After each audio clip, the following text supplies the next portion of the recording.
Good morning guys, this is your online coach, Mompreneur Cindy. So, natanong mo na ba sa sarili mo kung bakit hindi ka kumikita sa network na kinakabilangan mo ngayon or dun sa company na hinahataw mo? Ano nga ba ang mga pwedeng 10 reasons ba't hindi ka kumikita ng passive income? Unang-una guys, uulitin ko na naman gaano kahalaga na meron kang goal. Mananawa ka sa video ko, pero puro yan talaga, it will start with your goal. Ano ba ang gusto mong makuha, makamit, kitain? Magkano ba ang gusto mong kitain sa isang buwan? Gusto mo ba continuous passive income? Gusto mo ba makabili ng sasakyan, kaya nag-set ka ng goal at gusto mong kumita weekly? Ano yung rason mo na mabigat? Ako kasi as a mother, wala akong ibang income source. Again, maririnig nyo na naman yan. Online lang talaga. So, bakit ako titigil? Hindi ko papayagan na tumigil ang income ko weekly. So, kahit nasa ang company mo man ako makita. Nag-start talaga yun sa goal setting. Kung pwede nakalista, nakalagay sa dream board, nakalagay sa paanan ko. At least pagising ko, alam ko na meron akong goal na gustong i-hit. Kung hanggang kailan ko man yan kailangan mahit, basta kailangan ko siyang mahit. Kasi kung wala akong income, pabigat ako sa asawa ko, kung wala akong income, paano ako makakaalalay sa mga needs ng mga anak ko? So yan, napakabigat na reason, napakabigat na goal na hindi ako pwede mawala ng income kasi online entrepreneur ako, dito ako kumukuha ng income source. So, kailangan may goal ka. Alam mo yung kapag bumabaril ka, di ba may inaasinta ka? Dapat ganun ka. Kapag nagda-dart ka, may inaasinta ka. Kapag nag-archery ka, may inaasinta ka. Kapag nagbabasketball ka, may inaasinta kang ring. Yun ang goal mo, is makashoot. Ikaw, ano ang goal mo? Dapat rooted ka doon sa goal na meron ka. Dapat kung barko ka, nakaangkla ka sa kung saan kang port or sa anong goal mo. Kasi kapag may anchor ka doon sa pinaka-goal mo, hindi ka aalis hanggat hindi mo natutupad yung goal na yan. Okay? Napaka-importante, paulit-ulit mong maririnig, dapat may goal ka. Alam mo kung saan ka pupunta. Kasi ang tendency kapag hindi mo alam sa Manila kung saan ka pupunta, saan nga ba pupunta? Ano ba ang goal mo paglawas ng Manila? Baka mawala ka. Malaking tulong na may goal kasi it keeps you driven, it keeps you inspired, it gives you power, it keeps you motivated. Lahat na nang pwedeng sabihin, nag-start yan sa goal and a prayer. A prayer and a goal is a very swak duo. Pwedeng hindi ka kumikita sa network mo dahil hindi ka consistent. Kumbaga sa pagtitinda ng sari-sari store mo, minsan bukas ka, minsan sarado ka. Paano ka makaka-attract ng suki kung on and off ang business mo? Paano ka kakita kung post ka ngayon, bukas hindi ka nag-post, active ka sa GC ngayon, bukas hindi. Ngayon kumausap ka ng prospects mo, bukas hindi. Consistency is the name of the game. Kapag pinagpatuloy mo ang pagtitinda ng taho, patuloy kang kikita. Ganun siya kasimple. Same with network marketing. Sa network marketing kasi guys, dapat yung apoy, dapat ay lagi mong pinagliliyab. Okay? Kasi, anong ibig sabihin? Kapag yung siga mo, pinabayaan mo lang na maubos yung kahoy na sinisiga, mamamatay yung apoy. Same with your hataw desire or yung halimaw mode. 'Di ba? Dapat lagi kang halimaw sa hatawan, lagi kang umaapoy ang desire mo to hit again your goal. Dapat be consistent. Hindi tayo papayag again na pataw-pataw ka lang, floating, hindi. Kasi ang may price na na nakataya dito Financial freedom, time freedom, passive income, weekly income, unlimited income, at yung goal. Ano man yung goal na gusto mo? Car ba yan? Business ba yan? 'Di ba? focus on your goal, so be consistent. Pwedeng hindi ka kumikita sa company na meron ka ngayon dahil palipat-lipat ka. Nakakita ka ng pioneering company, lipat ka na naman. Nakakita ka ng pioneering company bago sa kabila, lipat ka na naman. Dahil ka hindi ka consistent, frag-frag ka, patalon-talon ka sa mga company, mag-focus ka. Dapat, aside from being consistent talaga, samahan mo ng focus, goal, consistency, mag-focus ka. Kasi ito yung magiging daluyan ng biyaya. Papunta sa bulsa mo, papunta sa bank account mo, na magkaroon ka ng continuous income. Ang hirap kapag patalon-talon ka. Kasi sa network marketing, ang kinukuha mo ay tiwala ng tao. May mga reasons ba't ka lumipat, pero meron talagang pipiliin mo as ikaw na gusto mong hatawin na isang company. So, kailangan, huwag kang patalon-talon. Kasi kinukuha mo yung tiwala ng tao, nag-join sila sa'yo, nagpadala sila ng pera, from abroad man, local or international, nagtiwala sila sa'yo, tapos bigla kang tumalon na naman sa bagong company. So, yung tiwala, wala na. So, paano pa sila susunod sa'yo sa ibang company na iniwan mo sila sa previous company nyo? Ngayon, mag-focus, kasi ang inaantay mo dyan is magkaroon ka ng passive income eh. Mag-focus ka, huwag kang patalon-talon. Talagang wala kang magiging result kung bago na naman ang company na ini-introduce mo, bago ang business na pinapromote mo, bago na naman yung lahat. Be consistent ka sa isang company, mag-focus.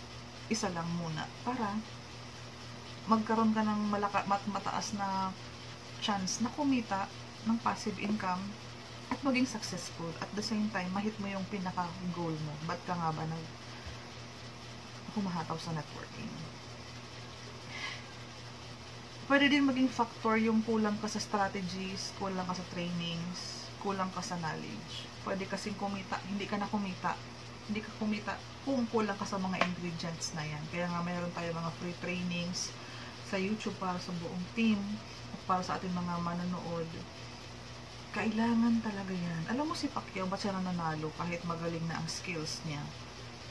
May knowledge sila eh. Meron silang skills, meron silang pinag-aaralang strategies, meron silang mga atake, meron silang mga plans, meron silang trial and error, meron silang calculation, kung aling anong strategy ang pwedeng malakas makapag-punch. You know it guys.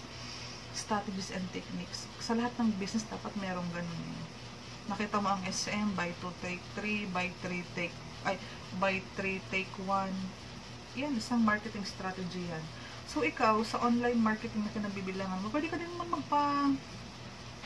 magpa-promo. Huwag mo lang siyang i-post kasi baka ma-offend naman yung mga ibang ka-team mo, mga ibang leaders na baka sa'yo mapunta yung mga referral niya kasi ikaw may offer, sila wala. Pwede mong i-offer yan sa messenger. Madami pwede maging offer, pwedeng ads na may gagawan ka na ng banner mo, na sila, team lang nila ang meron, pwede silang mag-offer ng free robot. Pwede, ang usually ino-offer ko is free training, strategies, and mentoring sessions, ganitong sa YouTube videos at sa GCs natin. Yun, madami kang pwedeng i-offer. Pwede kang mag-offer ng free shipping, kung kaya mo. Pwede kang mag-offer ng free t-shirt. Pwede kang mag-offer ng ganun. Pwede kang maging tagasagot ng inquiries through phone sa buong team mo. Para kang call center, name it. Ikaw ang nakakaisip niya. So, kailangan magkaroon ka ng strategies. So, next, ba't hindi ka pa kumikita sa company mo or sa network na ginagawa mo ngayon? Maybe because hindi ka magaling mag-follow up. Kung magaling ka man mag-post, kumausap ng tao, tapos that's it, hindi mo pinalo up kagabi or hindi mo pinalo up kinaumagahan, yung na-build mong interest doon sa tao, hindi mo siya napagliyab kinabukasan. So, napaka-importante ng merong follow-up session early in the morning para kung magustuhan mo talaga nila, at least ngayon, pwede silang pumunta ng Palawan, ng video, mag-pay-in sila. Napaka-importante ng follow-up. Isa yun sa pinaka-key ingredients na natutunan ko sa mga mentors. pwedeng hindi ka kumita sa network marketing na inaaniban mo is because sobrang sensitive mo sa rejections. Guys, lahat ng business may rejections yan. Ako, nagtinda ako ng mani nung bata ako. Of course, I was rejected by my classmates kasi ayaw nila nung mani. For some reason, baka mas gusto nila yung cassava roll doon sa canteen, mas gusto nila yung chicheria or yung palamig, whatsoever the reasons. Ayaw nila ng mani. I was rejected. I feel so sad, of course, kasi hindi naman naubos yung paninda ko na inaasahan kong makakuha ako ng commission. Alam mo na, makabenta ka ng 10, may 2 kasi 12 ang isang ganon. So, ang gagawin mo na lang, kakainin mo na lang yung 2 kasi yun talaga yung free mo. Okay? Way back high elementary, malaking bagay na ang 2 pesos. Throwback. So, yun. Bata pa ako, nakakaramdam na ako niyan. How much more ngayong matanda na ako, diba? So, kapag naging immune ka na sa rejection, sobrang nakikita mo na yung noon ng success, kahit malayo pa. Kasi sa rejections, kapag nalampasan mo ang obstacle na yan, nagiging maliwanag na yung success. Nandiyan na yan sa unahan. Kasi ready ka na eh. Kumbaga sa bugbugan, napasak-pasak ka muna bago mo natutunan yung mga strategies, tapos ilag-ilag. Basta matawa ka dyan. Basta practice lang kasi. Practice ka na tumanggap ng rejections. Magiging bulletproof ka na. Kapag once rejected ka na, okay.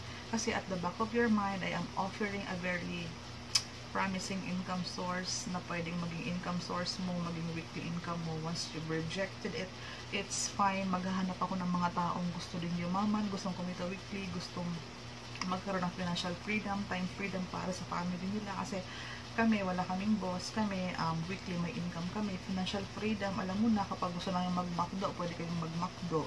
Time freedom, meron akong madaming time sa family ko kasi sa bahay lang ako.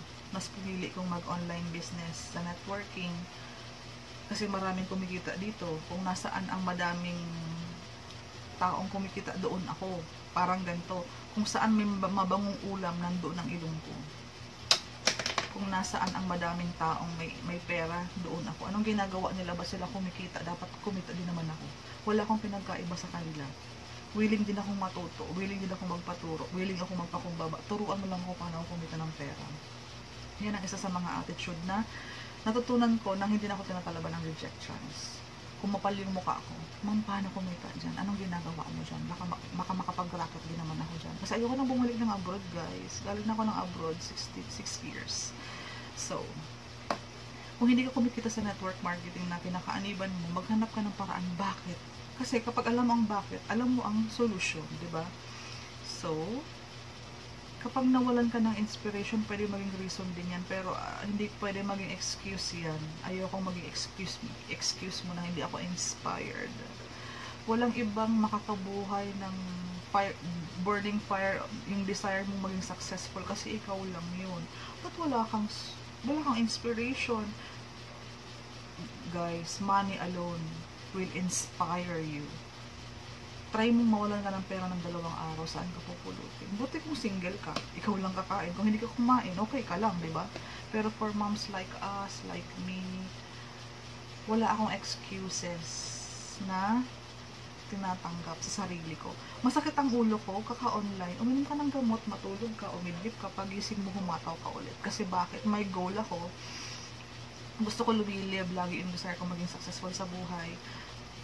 I'm nearly 40s. Kailangan before ako mag-40 or during my 40s, kailangan ko na makapag-invest ng mga ibang business. Kasi ayoko maging pabigat sa mga anak ko pagdating ng panahon. Guys, kung napanood nyo to, para sa mga baby ko, I am doing this for you.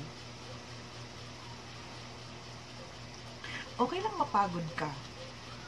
Nakakapagod din naman talaga minsan, lalo yung puro rejections ang natatanggap mo. Nakakapagod, pero again, hindi ka pwedeng mag-rason.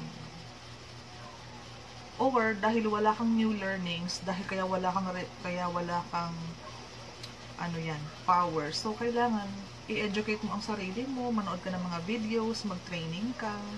Kaya na ginagawa ko, continuous ako nag-play ng mga training para sa'yo, guys. Until the next video, guys.